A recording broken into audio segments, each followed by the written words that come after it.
palm oil plants are there, coconut also there. All are palm oils and paddy.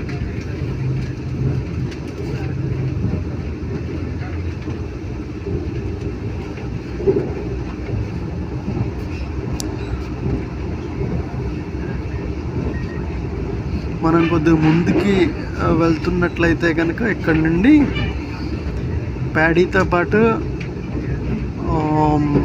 చేపల పెంపకం కూడా మనకు కనిపిస్తూ ఉంటుంది. గోదావరి తీరంలో, ఉభయ గోదావరిలో చేపల పెంపకం కూడా చాలా బాగుంటుంది. రొయ్యల పెంపకం కూడా చాలా బాగుంటుంది. అత్యధిక లాభాలు కూడా వస్తూ ఉంటాయి.